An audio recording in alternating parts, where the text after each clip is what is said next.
Assalamualaikum warahmatullahi wabarakatuh. Waalaikumsalam. Salam sehat, barokah untuk kita semua. Edisi perdana podcast BPK Korpu. Tamu kita untuk edisi kali ini adalah Ibu PLT Kepala Badan Diklat BPK, Ibu Ida Sundari. Selamat pagi, Bu. Selamat pagi, Pak Dwi. Salam sehat. Hari ini kita akan napak tilas nih, ya bagaimana perjalanan tugas Bu Ida di BPK yang nggak terasa sudah 41 tahun ya Bu ya. Diawali sejak lulus SMA, kemudian mulai bekerja sampai saat ini. Luar biasa Bu. Nggak semua punya pengalaman yang seindah ini Bu. Gimana tuh awal-awalnya kok bisa tertarik mengabdi di BPK pada saat itu? Tadi Pak Dwi sudah menyampaikan saya bahwa pengalaman saya itu bekerja di BPK itu 41 tahun. Wah. Ya.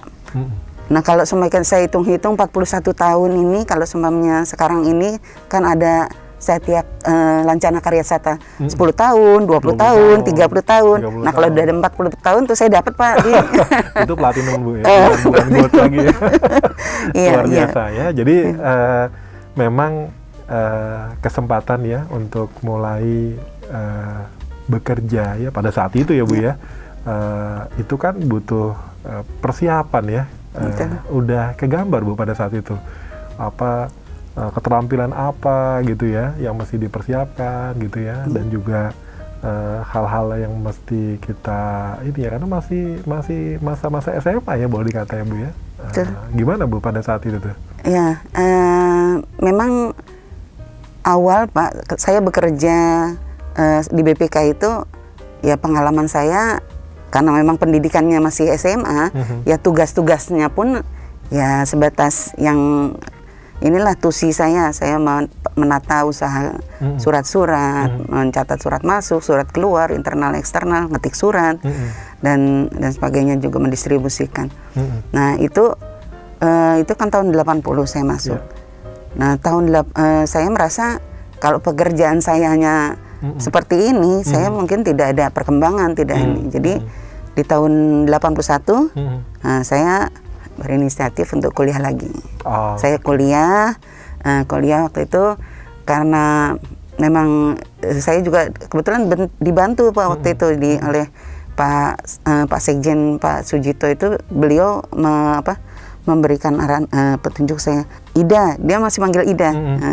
Ida, kalau mau meningkatkan karir tidak bisa hanya sekedar lulusan SMA. Betul. Jadi harus ditingkatkan pendidikannya. Akhirnya tahun 81 itu saya daftar lah. Saya daftar di Mustopo, Universitas Mustopo Beragama. Ya pertama karena dekat dari kantor. Sudah di Gatot Subroto. Sudah di Gatot Subroto kerjanya, kemudian dan juga biayanya tidak terlalu mahal. Tinggal nyebrang aja tuh ya ke kampus ya, dekat. Enggak Pak, naik kopo aja itu. Naik kopo aja. Kalau Pak Dwi mau tahu, gaji saya tuh saat itu 16.900 Pak. 16.900. Tapi pada saat kurs ya, kebutuhan-kebutuhan belum semahal sekarang ya Bu ya. Tapi walaupun belum semahal sekarang itu, 16.900 itu tidak bisa cukup buat naik kopo aja Pak. Oh iya. Jadi saya masih perlu tambahan dari orang tua saya. Jadi itu saya lalui sampai dengan saya kuliah sampai dulu masih D3. Jadi D3 di wisuda dulu, kemudian melanjutkan lagi sampai saya lulus S1 waktu itu.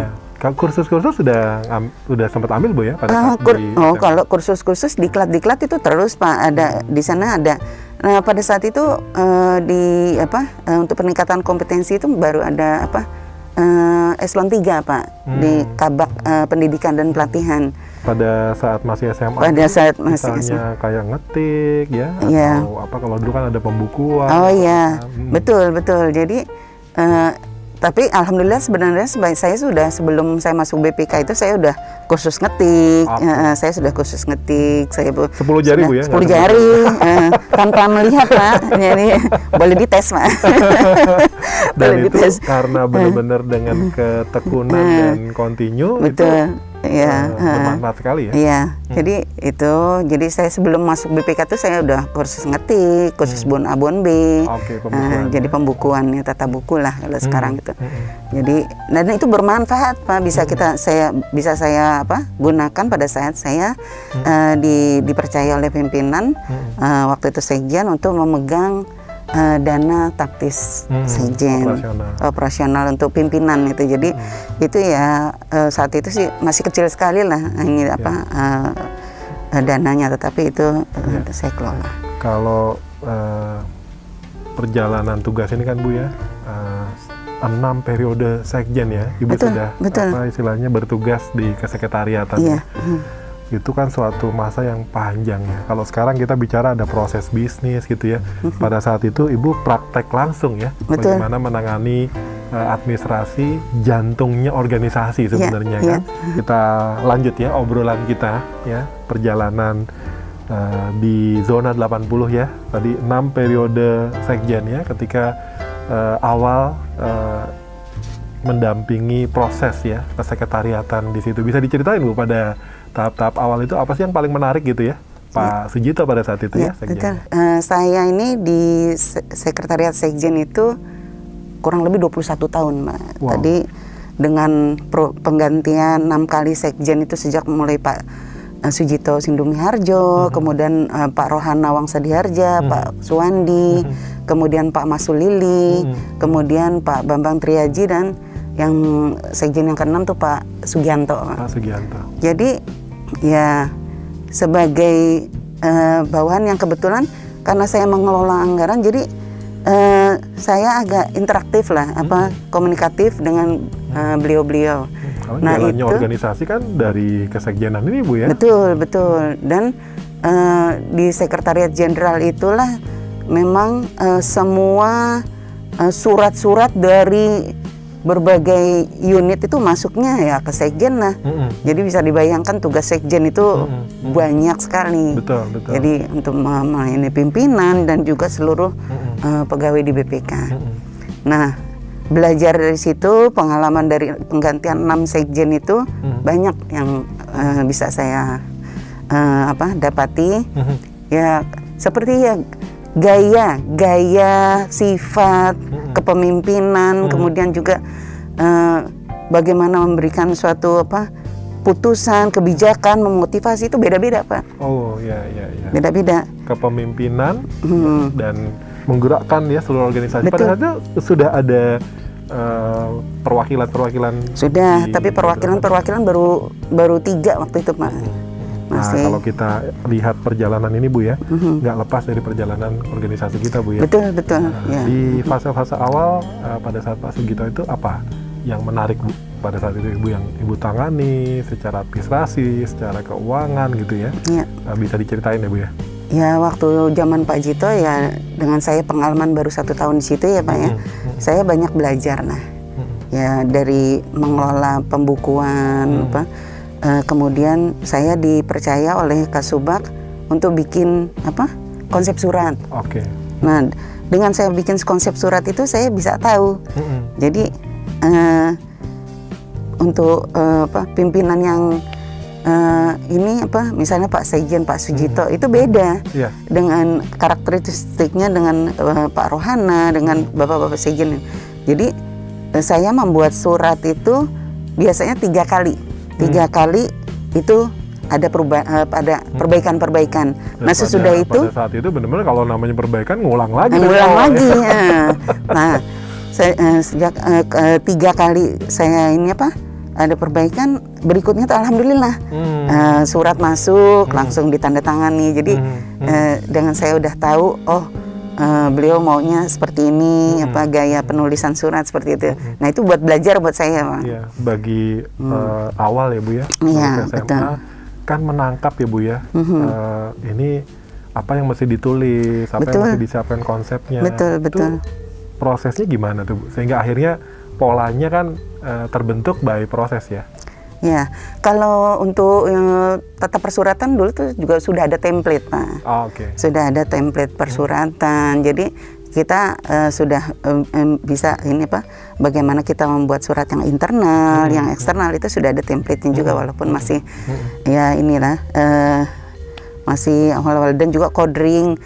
Saya tuh hafal yang namanya ini apa, oh unit kerja ini kodenya sekian karena setiap hari saya apa, coding sudah mulai berjalan. Sudah mulai berjalan waktu itu. Naskahnya juga. Iya betul, sudah ada waktu itu. Jadi apa, panduan-panduan untuk bagaimana membuat surat itu sudah ada dulu. Jadi dari fase Pak Sugito ke Pak Rohana yang berikutnya itu beban kerja, aktivitas kegiatan itu terasa peningkatannya atau relatifly dari kalau perubahannya secara signifikan dari sekjen pertama kedua belum terlalu inilah. Ya, ini juga pengalaman Pak. Saya pada saat di Sekretariat Jenderal itu saya ditunjuk sebagai koordinator senam. Bapak pernah merasakan nggak dulu apa? Dan jadi itu luar biasa Bu. Ya, semua pegawai diwajibkan untuk senam dan instrukturnya berdiri di atas panggung. Iya. Itu di era tahun berapa itu Bu? Itu mulai 81 itu saya udah mulai itu. Dan saya kira masih udah 90-an enggak ya? Tidak, itu udah mulai olahraga itu ada. Nah, tapi pembentukan tim yang dikoordinir waktu itu Pak Bambang Parikesit ya. Beliau sebagai apa? Itu mulai Pak Rohana sudah mulai ya Bu? Sudah mulai. Nah, zaman itu justru yang namanya Wasinsus dulu ya. Iya. Dulu masih Wasinsus. Itu ada screening tuh Bu. Kalau yang tidak ikut senam itu dikejar-kejar Pak, dicatat namanya. Jadi rupanya untuk sehat aja tuh harus untuk sehat aja, untuk sehat aja harus dipaksa. Tapi juga membuat pegawai itu jadi lebih dekat ya Bu ya. Dengan dialokasikan waktu khusus, ada kegiatan untuk sehat. Betul. Memulainya gimana tuh Bu menggerakkan itu awalnya? Ya itu udah pasti aturan dari sekjen. Sekjen membuat instruksi bahwa semua pegawai di BPK wajib senam jam 7. Berarti ini termasuk pionir instruktur ya pada saat itu. Betul. Dilatih, dipersiapkan. Dipersiapkan dan alhamdulillah setiap banyak lomba senam, lomba gerak jalan, BPK tuh sering dapat piala Pak. Ya luar biasa ya. Jadi Hari Kerida itu sudah dirintis. Nah, sayang sekali sekarang ini agak berkurang, tetapi sebenarnya olahraga ini tetap ada, tetapi karena memang sudah dibebaskan, pegawai mau memilih olahraga apa ya nggak. Tapi kalau dulu udah disiapin semua Bu ya. Kalau dulu tuh senam itu wajib Pak.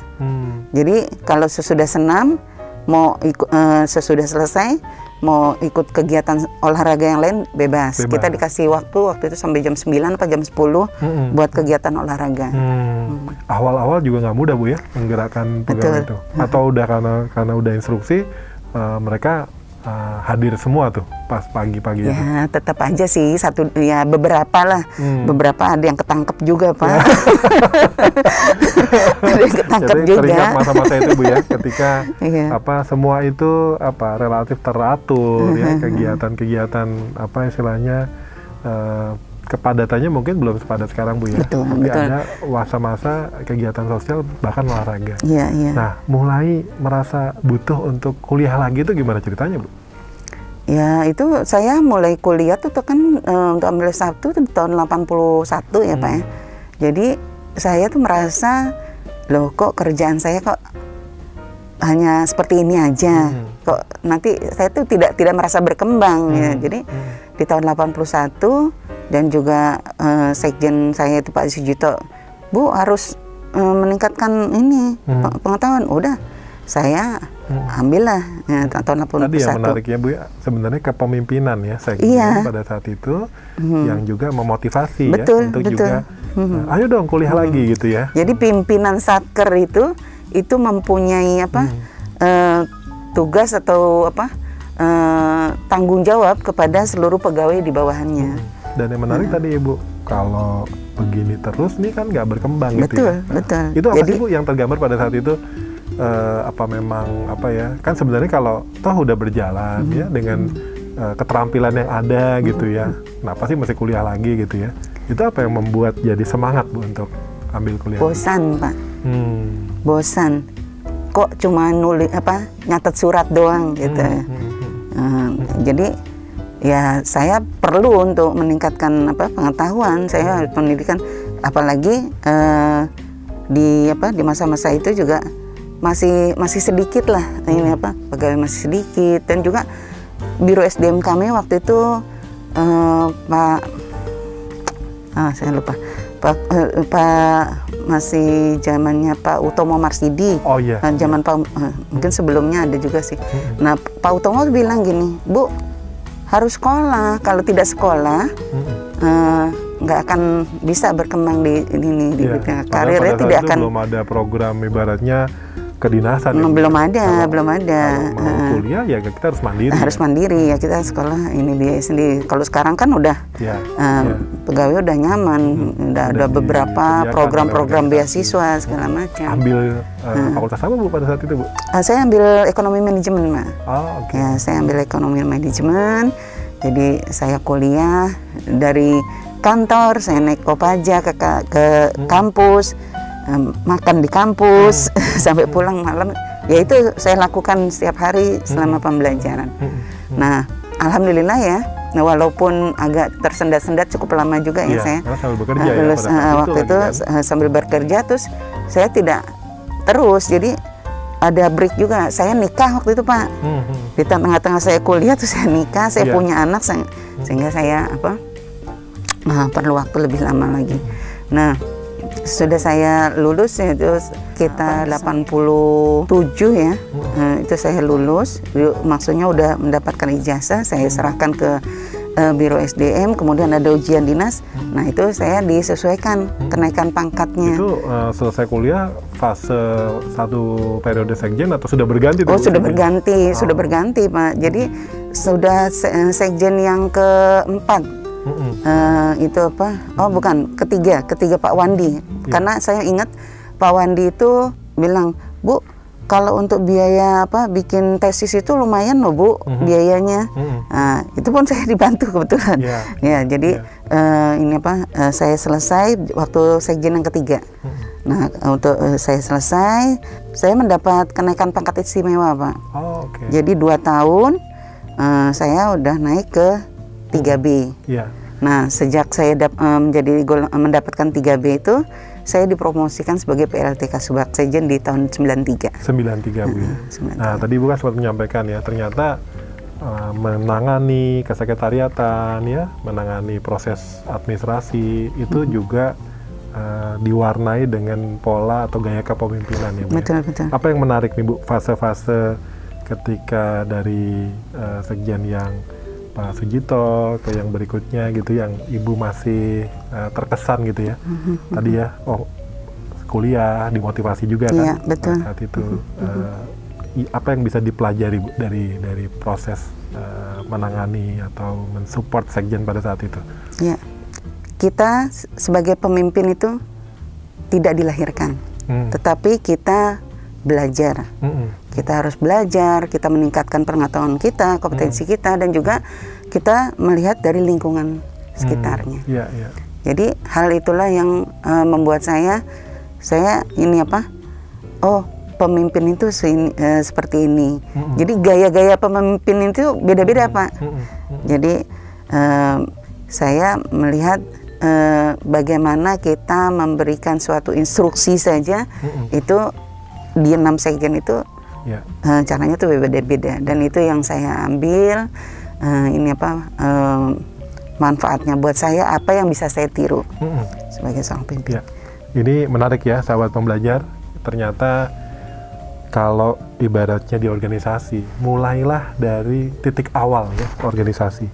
Kalau di perusahaan kan manufaktur ya, bekerja dulu di gudang bahkan ya, atau di bidang produksi ya. Kalau di organisasi seperti di BPK itu di bidang kesekretariatan. Ternyata nggak cuma administrasi, nggak cuma bagaimana mengelola nota dinas gitu ya, tapi ada gaya kepemimpinan. Betul. Kepemimpinan ya, bagaimana proses perjalanan organisasi BPK, di mana Bu Ida Sundari itu hadir, ada dalam proses dan memahami bagaimana proses itu berjalan di organisasi kita. Bu, tadi kan mulai dari SMA menjadi staff ya, Ibu hitung-hitung udah 21 tahun nggak terasa gitu ya. Pada saat itu Ibu kebayang nggak sih suatu saat akan menjadi manajemen gitu di BPK?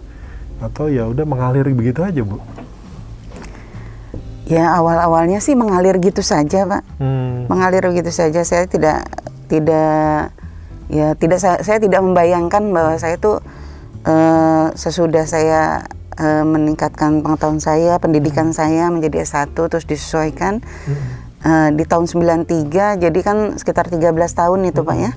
Jadi 13 tahun saya bekerja sebagai staf, di tahun 93 saya diangkat sebagai PLT Kasubag Sekjen itu. Tapi dari proses tadi Bu ya, inisiatif Ibu untuk mulai menyiapkan diri kursus pada saat SMA untuk mulai juga siap bekerja gitu ya. Kemudian juga kuliah lagi pada saat itu loh ya, dimana masih sangat terbatas sekali. Gaji juga masih 16.900 ya untuk naik Kopaja aja mikir gimana gitu ya. Keras sekali loh ini perjuangan ya dan proses yang Ibu lalui gitu ya. Sampai saatnya diberi kepercayaan menjadi PLT Kasubag gitu. Gimana tuh Bu? Apa istilahnya dari staff terus tiba-tiba masih mengelola gitu ya, masih memimpin gitu. Ya. Karena gini Pak Dewi, mungkin karena memang saya sejak masuk itu sudah di staf sekjen dan kebetulan juga pimpinan saya waktu itu Kasubag sekjen yang ada itu memberikan tugas-tugasnya tuh ke saya. Ya jadi ya alhamdulillah saya bisa melaksanakan tugas saya sebagai PLT Kasubag sekjen. Bagaimana saya saya kan sebagai istilah pimpinan lah walaupun masih awal sebagai manajemen. Nah saya kan punya staff. Nah saya kan harus menilai itu staff saya. Bagaimana saya menugaskan mereka untuk bekerja, bagaimana memanage teman-teman itu supaya bisa pekerjaan itu bisa dikerjakan dengan baik. Jadi ada keinginan yang kuat memang untuk berubah ya Bu ya. Tidak begitu saja. Terus mengembangkan dan belajarnya juga banyak gurunya Bu ya. Tidak hanya dari Pak Sekjen, dari dari lingkungan Kasubag pada saat itu gitu Bu ya. Dan waktu saya sudah menjabat sebagai Kasubag saat itu Pak Dwi, saya tuh sempat berkeinginan untuk membuat grup sekretaris sekjen. Jadi karena pimpinan itu kan dulu belum 9 orang Pak, jadi masih 5 orang waktu itu ya. Kasubagnya pada saat itu Pak siapa Bu? Waktu itu Pak Jaki Umar Baridwan itu Bu ya? Pak Jaki Umar Baridwan. Jadi beliau tuh selalu ini Pak, kebetulan pada saat beliau menjadi Kasubag, setiap bikin surat saya yang diminta suruh bikin Pak. Nah itu menjadi buat saya bisa belajar. Berarti ini Bu ya, kalau sekarang kita bicara soal engagement gitu ya, bagaimana setiap penugasan itu bukan nambahin kerjaan gitu ya, tapi justru kesempatan buat belajar kita. Betul. Itu Ibu rasakan betul ya pada saat itu?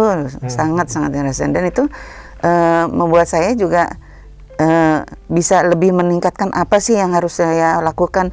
Dan kalau misalnya saya pada saat mengerjakan sesuatu, saya maksudnya tidak paham, saya harus bertanya. Nah komunikasi itu harus ini. Kemudian juga bagaimana kita meningkatkan pengetahuan kita, ya baca buku segala macam. Nah itu. Jadi pada saat ditugaskan sebagai Kasubag itu sebenarnya prosesnya sudah berjalan itu ya. Bagaimana teknis secara administrasi gitu ya. Tinggal bagaimana memanage gitu ya. Apa Bu yang paling jadi tantangan saat itu? Karena di era itu kan BPK itu ada fase-fase mulai organisasinya berkembang, mulai ada perubahan-perubahan waktu itu. Betul sekali Pak. Jadi pada saat saya menjadi Kasubag itu yang saya rasakan, ya pertama udah pasti tanggung jawab ya. Tanggung jawab saya itu pasti berubah. Saya punya staff yang harus saya manage. Bagaimana saya meyakinkan bahwa staff-staff itu bekerja dengan baik. Nah itu yang pertama. Terus kedua, dengan mulailah ada perubahan-perubahan ya. perubahan-perubahan pimpinan itu juga mengakibatkan perubahan-perubahan pola kebijakan, aturan segala macam. Nah, kita harus menyesuaikan. Itu mulai ada ya program-program ya Renstra waktu itu sudah mulai ini sudah dan itu harus dilaksanakan oleh seluruh pegawai ya untuk ini Nah, itu kita ini laksanakan, apalagi pada saat zaman ketua itu Pak Billy. Kemudian saya ketua itu berapa kali penggantian tuh, ada Pak Muhammad Yusuf. Nah, itu kebijakan-kebijakan tuh berubah-berubah lah. Kita harus menyesuaikan sebagai pelaksana, kita harus menyesuaikan kebijakan atau aturan-aturan yang dibuat oleh pimpinan kita. Tapi dan ini ya, apa istilahnya, menggerakkan semua itu kan kesekjenan. Betul, dan itu tugasnya sekjen. Nah, sehingga saya sebagai Kasubag Sekjen itu harus istilah membuat program-program, kegiatan-kegiatan sekjen apa yang harus dilakukan baik untuk internal maupun eksternal. Jadi proses pembelajarannya jadi lengkap ya Bu ya. Betul. Di kampus Ibu ambil manajemen, di sini menerapkan ya. Dan nggak kerasa 21 tahun proses itu Bu ya. Dan berikutnya ketika mulai ditugaskan ke level yang lebih tinggi lagi gitu ya. Apa yang paling mengesankan selama 21 tahun di kesekjenan itu Bu? Di sekjen itu ya saya sih merasa senang ya, happy di sana karena pembelajaran saya itu dimulai dari situ. Dan saya bisa berkembang di situ, saya bisa meningkatkan karir saya di situ. Dan juga dari awal ya Bu ya. Betul. Dan itu buat saya itu memotivasi saya bagaimana saya harus belajar dan meningkatkan. Mudah-mudahan ini jadi inspirasi juga ya. Kalau sekarang kan kita di samping di struktural, ada juga di fungsional. Betul. Salah satu fungsional adalah jabatan pelaksana umum ya. Ini berarti perjalanan organisasi tetap terbuka Bu ya. Betul. Dan di Subag Sekretariat Jenderal itu juga saya meningkatkan kompetensi saya. Saya ambil S2 Pak. Magister Manajemen di YAI, Yayasan Akuntansi Indonesia. Itu sejalan organisasi BPK makin berkembang. Betul. Tahun berapa Bu ya? Itu tahun 97 saya ambil. Sampai 97 saya ambil di YAI, saya ambil, akhirnya saya lulus MM. Sekjennya pada saat periode Pak itu sudah Pak Gianto. Antara Pak Bambang Triaji dengan Pak Sugianto. Sesudah saya lulus di 1999 mungkin, itu S2 MM-nya. Nah, di 2001 saya mendapatkan promosi ke Pusdiklat waktu itu. Wah, ini sebagai eselon 3 di Pusdiklat. Jadi Kapusdiklatnya ya, sebelumnya masih bagian kediklatan gitu Bu ya, kemudian jadi Pusdiklat. Bu Ida sudah mengawali ya sebagai salah satu manajemen di Pusdiklat Kalibata pada saat betul, itu. Ya. Di bagian apa tuh Bu? Di bagian penyelenggaraan Pak. Ya sekarang. Nggak sih Bu ruangannya saat itu, kelasnya baru berapa tuh Bu? Kelasnya baru beberapa kelas itu, dan juga masih tradisional sekali lah. Tidak seperti sekarang ini udah bagus, udah luar biasa. Pada saat itu kampusnya masih siapa Bu ya? Pak Widodo Haryo Mumpuni. Itu kayaknya awal-awal boyong ke Kalibata Bu ya. Dari tadinya di kantor pusat ya. Betul. Bisa diceritain tuh Bu apa yang ditata ya pada saat itu di penyelenggaraan ya. Kemudian juga terus rolling di bagian-bagian lain ya selama di Pusdiklat. Betul. Jadi di Pusdiklat itu saya hampir 9 tahun Mbak. 9 tahun lebih malah. Jadi 5 tahun di Kabak Penyelenggaraan, kemudian 2 tahun di Kabak Bina Program, kemudian 3 tahun di Kabak Sekretariat. Itu jadi, seluruh proses bisnis ya? Nah itu saya di situ. Jadi ya itulah, jadi pengalaman saya sebenarnya. Alhamdulillah sekarang saya jadi Kabadiklat, pengalaman di Badiklat itu sebenarnya prosesnya. Dan selalu pada fase ketika organisasi itu baru dirintis Bu ya? Betul. Baru dibangun, baru dikembangkan. Ya. Gitu ya. Kabak Sekretariat itu baru ada ya pada saat saya di sana, tahun 2007. ada apa perubahan SOTK, ada kabak sekretariat, dan disitulah saya pertama kali jadi kepala bagian. Nah, di Pusiklat Kalibata sendiri pada saat itu Bu ya, perkembangannya kan juga demikian pesat ya Bu. Betul. Apa yang Ibu bisa ikuti langsung gitu ya, dan menarik buat Ibu pada saat Ibu pernah di penyelenggaraan, di bina program ya, kemudian di sekretariat ya Bu ya. Apa hal yang tadinya istilahnya itu kan masih bagian penyelenggaraan gitu ya, kemudian muter gitu ya di beberapa di beberapa bagian gitu ya. Apa yang paling menarik buat Ibu pada saat di Pusdiklat? Ya, Pusdiklat itu kan saya mulai 2001. Jadi pada saat di penyelenggaraan itu ya, saya dengan teman-teman di bagian penyelenggaraan itu bagaimana kita mengelola kegiatan diklat itu yang masih sangat sedikit ruang kelasnya, dan juga pegawainya juga belum begitu banyak. Nah itu kita ya proses pembelajarannya juga masih sangat tradisional. Kita mengirimkan surat ke Satker, minta Satker untuk mengusulkan pegawainya untuk ikut diklat apa yang akan kita laksanakan. Dan itu pengalaman beberapa kali ada beberapa peserta diklat itu lagi dia lagi gitu loh. Nah itu karena video suaranya juga yang senior Ibu pada saat itu ya. Iya. Jadi di Satker juga mengirimkan pegawai itu ya mana yang ada di kantor saat itu, karena yang lain kan meriksa. Jadi kita juga tidak memperhitungkan siapa, harusnya kan kita sesuaikan dengan kebutuhan jam diklat dan sebagainya. Yang sekarang ini kan kita lakukan sudah lebih baik, jauh lebih baik. Di kelasnya juga masih 1-2, ruangan kerja itu juga masih terbatas ya Bu ya. Mulai di sekat-sekat dulu gitu. Betul sekali. Udah mulai banyak nggak Bu?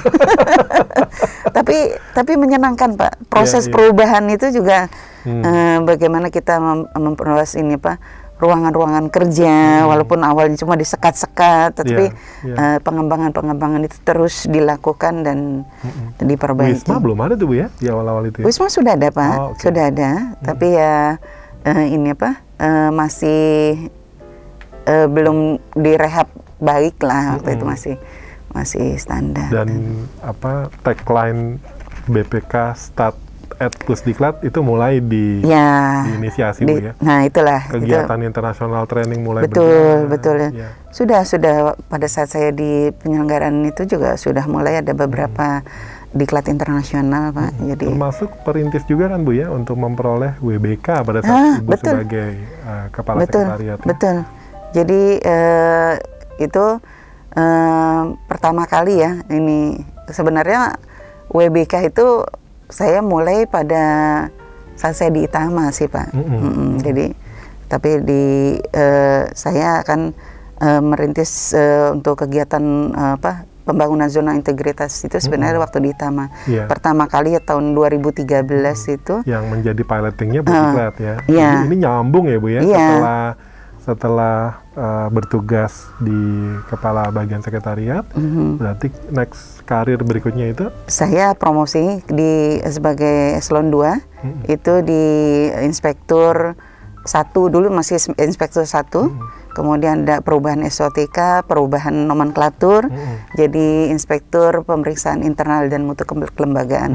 Situ saya sempat 4 tahun Pak. Ya, sebagai eselon 2. Yang membidangi juga untuk mengembangkan WBK, WBBM ya. Iya, WBK dan WBBM. Itu pertama kali diinisiasi itu 2013 untuk pembangunan zona integritas. Alhamdulillah 4 pimpinan lembaga itu menandatangani pencanangannya.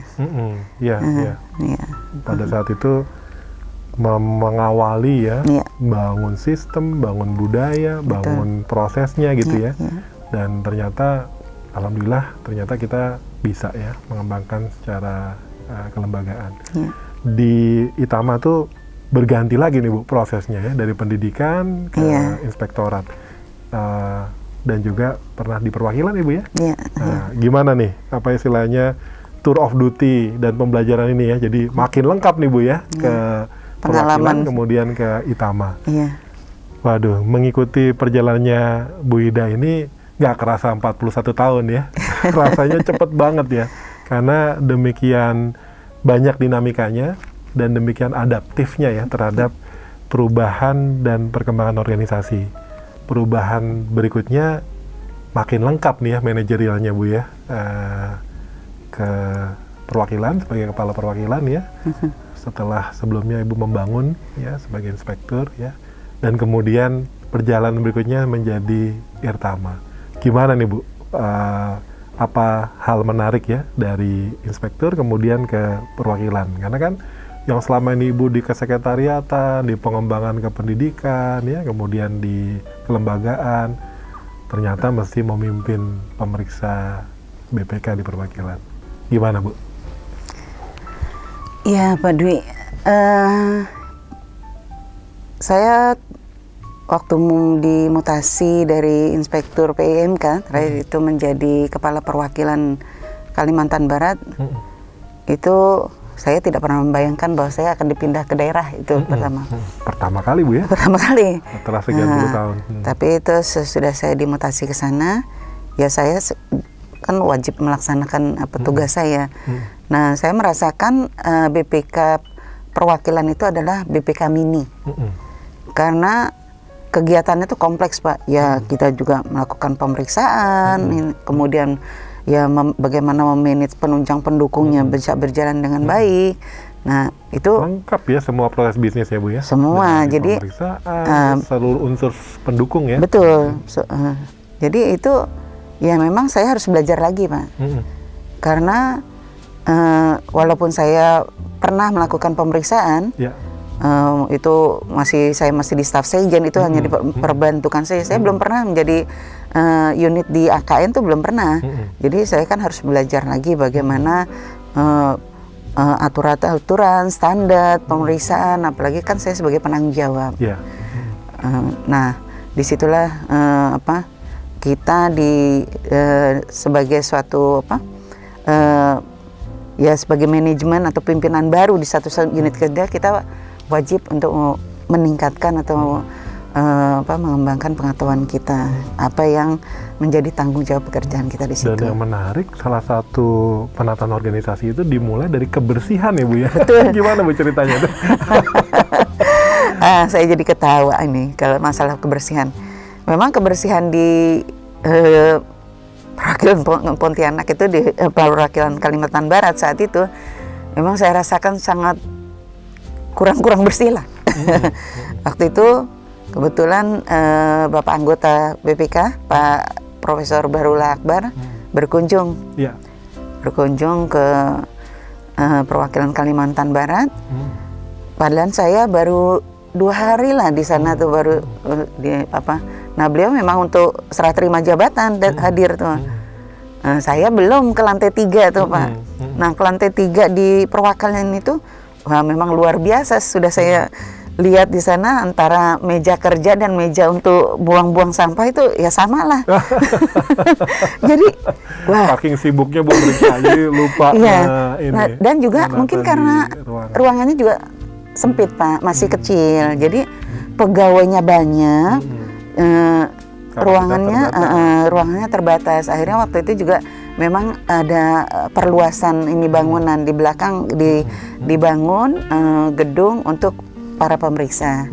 Jadi memang luar biasa. Nah pengalaman yang lucu itu di perwakilan, yang pertama masalah ya toilet saja. Semua toilet itu semua jongkok. Padahal kan kasihan kalau semuanya ada misalnya kepala daerah ke situ, semua masuknya itu jauh dari modern ya Bu ya? Jauh dari modern. Itu yang pertama. Yang kedua, tiang bendera. Tiang bendera itu kalau saya sebagai inspektur upacara, saya harus balik. Karena tiang benderanya itu adanya di belakang saya berdiri. Jadi para yang naik bendera itu di belakang saya, jadi saya harus berbalik. Akhirnya saya bilang untuk upacara berikutnya kalau ini belum dirubah saya nggak mau jadi inspektur upacara. Akhirnya langsung dirubah. Pusing Bu ya ini. Benderanya di mana? Ya masalah-masalah kecil gitu akhirnya karena saya udah bilang ayo dibersihkan, itu tidak tidak jalan Pak. Akhirnya saya bikin nota lomba kebersihan. Lomba kebersihan antar unit kerja.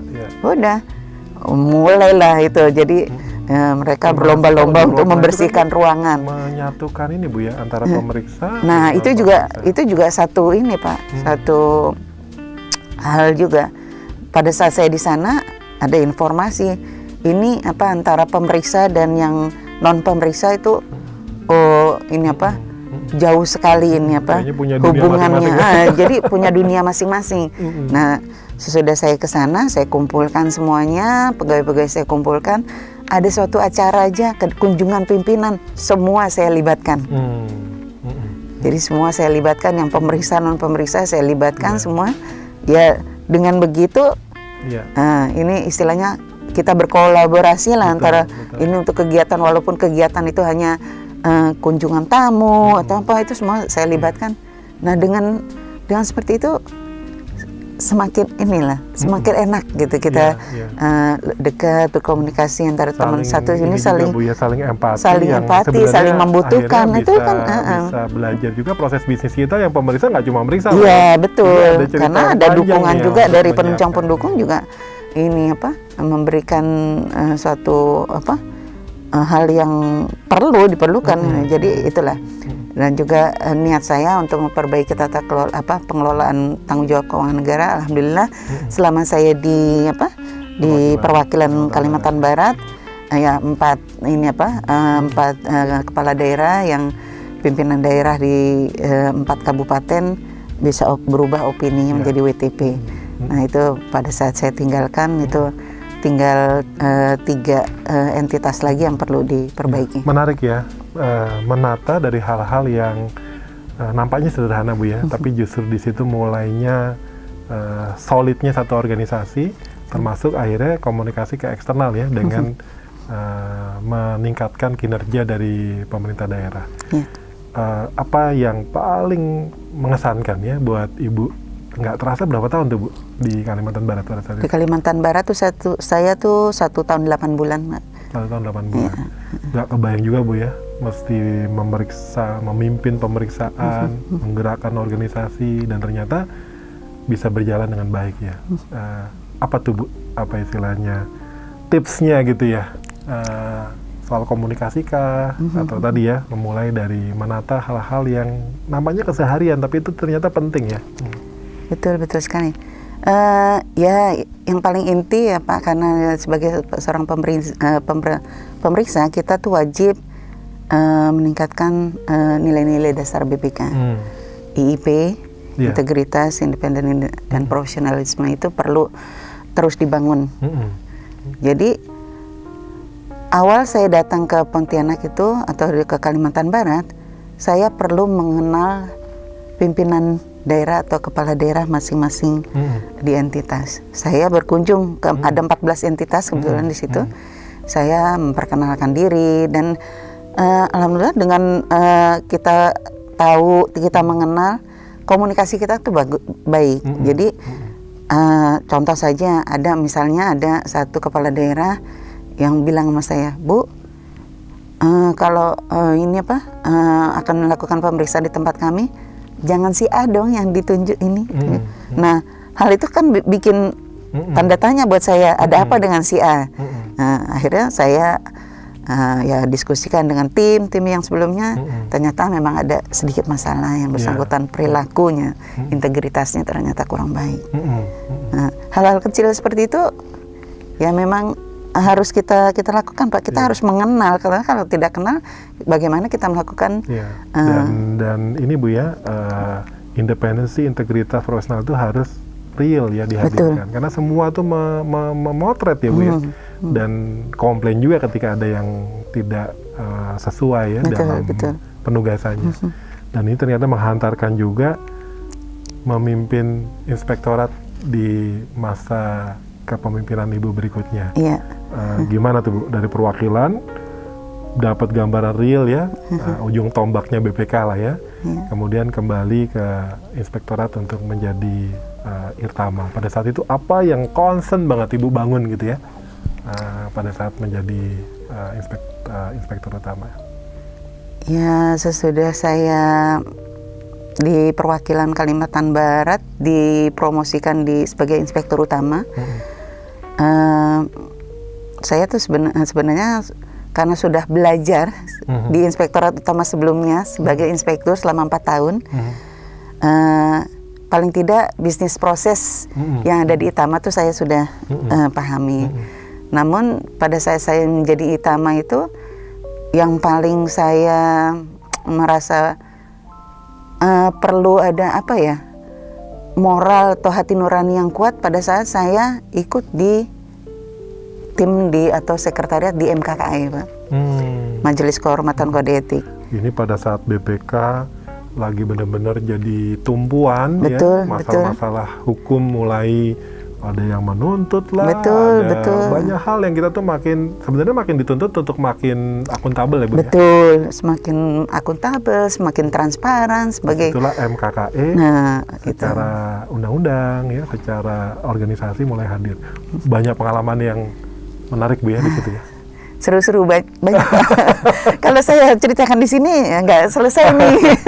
Tapi dari beberapa kasus hukum, etika dan lain-lain ya, pengalaman Ibu terutama menjadi Irtama ya, mengikuti proses MKKE gitu ya. Apa sih Bu hal penting yang bisa dipelajari ya, yang untuk menjadi introspeksi, mawas diri dan ya pengembangan buat kita semua? Yang penting kita sebagai pemeriksa, kita di samping kita sudah dilengkapi dengan pengetahuan, kompetensi dan sebagainya, kita juga ini yang paling penting adalah integritas. Jadi kita sudah difasilitasi segalanya oleh BPK, kita melakukan pemeriksaan, kegiatan, ya diharapkan para pegawai ini tidak menerima lagi yang memang sudah diberikan hak-haknya oleh mereka. Jadi dijaga banget ya, harus dijaga, betul. Gitu, Bu, ya. Betul. Kecil saja, masalah kecil saja ya istilahnya, contoh yang ini apa? Oh, ini mau membeli alat. Contoh alat ini, pakailah rekanan saya. Nah, seperti itu aja, itu kan sudah tidak boleh. Ya seperti itulah. Jadi kita harus introspeksi sebagai seorang pegawai, kita sudah cukup BPK itu atau pegawai itu sudah bisa melakukan pekerjaannya lebih baik dari apa yang memang diharapkan. Pada sehingga situasi di lapangan ya Bu ya. Betul, betul. Di apa sih kayak di iming-imingi atau apa istilahnya, hal-hal yang tadi ya nantinya bisa mencederai integritas itu, itu yang kayaknya perlu dipegang betul Bu ya. Jadi yang paling utama itu bekerja itu integritas. Orang pintar tanpa integritas susah. Mendingan integritasnya baik, profesionalismenya agak kurang, bisa buat belajar. Tetapi kalau integritasnya kurang, susah. Ini untuk diperbaiki. Paripurnanya ya, pembelajaran perjalanan penugasan 41 tahun di BPK ini pada akhirnya back home ya Bu ya, kembali ke Badiklatnya sebagai Kepala Badan Pendidikan dan Latihan BPK. Nampaknya sudah lengkap tuh ya, ilmu, pengalaman, pembelajaran gitu ya. Ketika Ibu mendapat penugasan memimpin Badiklat ini, apa yang Ibu tergambar ya, visi yang ingin Ibu bangun di Badiklat Bu? Ya, di Badiklat itu pusat pembelajaran buat semua pegawai dan satker BPK untuk meningkatkan kompetensinya. Bagaimana saya dan juga teman-teman di Badiklat bekerja sama untuk bagaimana kita meningkatkan pengetahuan atau kompetensi pegawai dengan cara yang mudah. Apalagi sekarang pimpinan kita, Bapak Ketua BPK itu sangat menginisiasi sekali terkait dengan perkembangan di Badiklat. Dan kita sekarang ini Bapak tahu sendiri kan kita sudah menuju kita mengadaptif prinsip-prinsip Korpu, kita ingin melakukan perubahan yang cukup signifikan, di mana ya pada tanggal 8 April yang lalu kita sudah melakukan launching BPK Corporate University. Itu sebagai langkah awal bagaimana kita melakukan ke depan perbaikan sehingga kita untuk learning organization, bagaimana kita membuat suatu metode atau pembelajaran atau hal-hal yang memang untuk peningkatan pegawai itu lebih mudah. Nah, itu harapan kita ya. Mudah-mudahan Badiklat dengan dibimbing oleh para pimpinan BPK, kita bisa semakin berkembang, semakin jaya, dan BPK semakin baik. Ya, kan dari masa ke masa nih Bu ya, mulai BPK awal, BPK berkembang, Ibu juga mengikuti ya perkembangan di Pusiklat kemudian menjadi Badiklat gitu ya. Kita ingin menginisiasi BPK Corporate University. Betul. Dengan digitalisasi, fleksibilitas, kemudian akses ya. Kemudian ada beberapa program termasuk podcast ini Bu ya. Nah, ini sebenarnya apa sih yang menjadi satu istilahnya tujuan pengembangannya gitu Bu? Kenapa demikian cepatnya nih Bu, baru di akhir 2020 ya, waduh demikian fast track gitu ya perubahannya ya. Betul ya. Untuk podcast ini juga buat saya baru pertama kali Pak Dwi. Ya saya nggak tahu ya, saya ini bicara ya bagaimana proses pengalaman saya. Podcast ini adalah suatu rekaman audio yang bisa nanti dimanfaatkan oleh seluruh pegawai di BPK. Mungkin juga nanti akan berkembang, tidak hanya terkait dengan pengalaman, mungkin hal-hal pembelajaran lainnya nanti akan kita buat melalui podcast ini, karena podcast ini adalah suatu rekaman yang bisa diulang-ulang, digunakan oleh siapapun, dimanapun dan kapanpun. Ini perjalanan 41 tahun ya, dengan podcast ini jadi ngalir gitu ya. Betul. Mudah-mudahan ini akan menjadi inspirasi Bu ya. Jadi tidak hanya dengan di kelas ya, melalui elektronik gitu ya, melalui istilahnya outbound gitu ya. Ternyata ada storytelling ya yang bisa di sharing juga melalui podcast ini ya. Betul sekali, karena memang sekarang ini pembelajaran secara digital itu sangat dibutuhkan, apalagi masa pandemi seperti ini ya. Jadi bagaimana setiap orang, individu, pegawai, satker itu bisa mendapatkan informasi, pengetahuan, dan ini hanya dengan mendengarkan melalui podcast ini. Waduh, balik ke zona 80 Bu ya. Pada saat radio, audio gitu ya, itu ternyata menjadi proses komunikasi pembelajaran yang ringan ya, fresh gitu ya. Mudah-mudahan jadi terobosan Bu ya ini ya. Amin. Nah, sekarang secara ini Bu ya, ini kan paripurna Bu ya. Nggak semua dapat kesempatan ya, walaupun perjuangannya Ibu ya untuk belajar, kemudian mengembangkan potensi 41 tahun ini Bu ya. Alhamdulillah diselesaikan gitu ya tugas-tugasnya, dan berikutnya Ibu akan berprofesi juga sebagai widyaswara gitu ya. Apa yang masih menjadi cita-cita Ibu ya dalam masa pengabdian ini di BPK? Kalau cita-cita ya, saya sih ingin apa yang sudah diawali melalui launching BPK Korpu ini bisa tercapai sesuai dengan harapan dari pimpinan, di mana kita sesuai dengan roadmap di Badiklat sendiri, bahwa kita proses untuk perkembangan Badiklat ini menuju BPK Korpu dengan kita memperoleh nanti sertifikasi dari Global CCU, itu bisa kita dapatkan, itu yang sekitar 2023 nanti.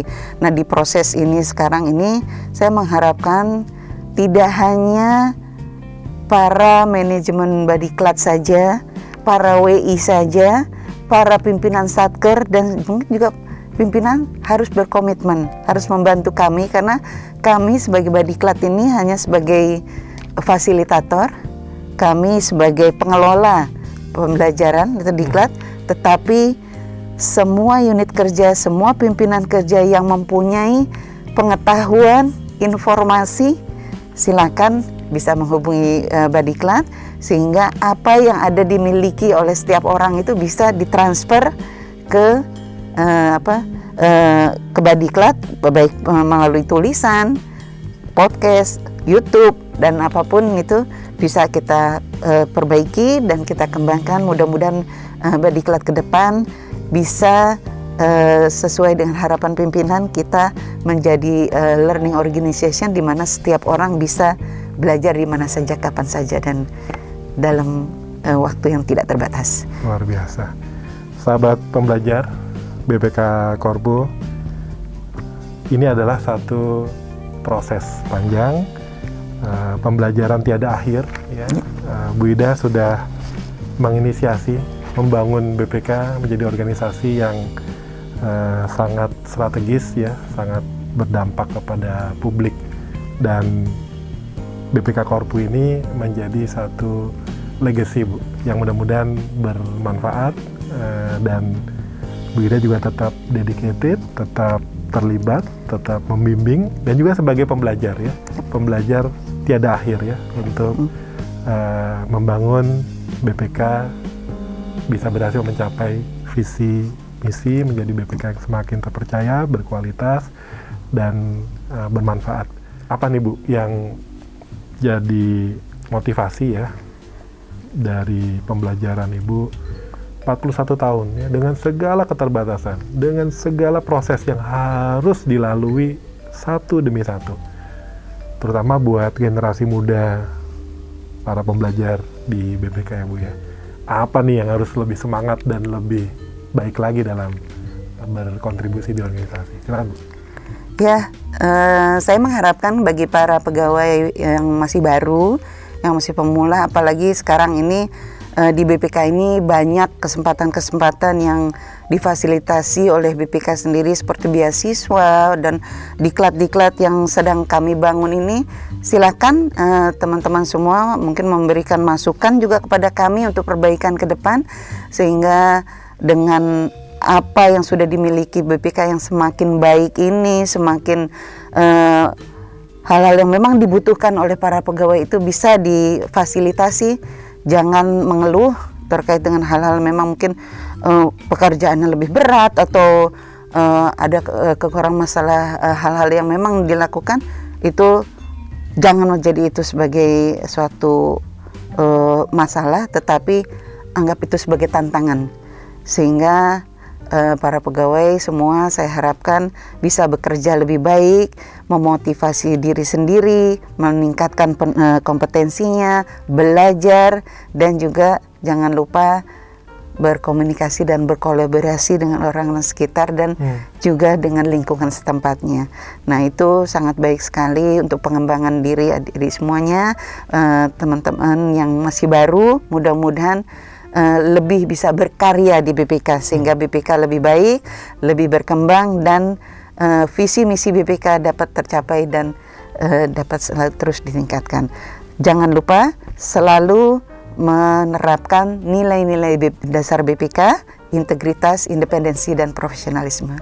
Oke, kita banyak dapat bekal nih Bu ya. Energinya Bu Ida akan menjadi inspirasi kita bersama, berkolaborasi, saling berbagi, dan semua sudah disediakan ya, tinggal pilihannya mau atau tidak ya. Tentu mau dan masih semangat. Terima kasih bincang-bincang kita nggak terasa sahabat pembelajar di sesi perdana podcast BPK Korpo ini. Semoga memberikan motivasi, semangat, dan inspirasi untuk kesuksesan kita semua. Terima kasih. Akhirul kalam. Wassalamualaikum warahmatullahi wabarakatuh. Waalaikumsalam warahmatullahi wabarakatuh.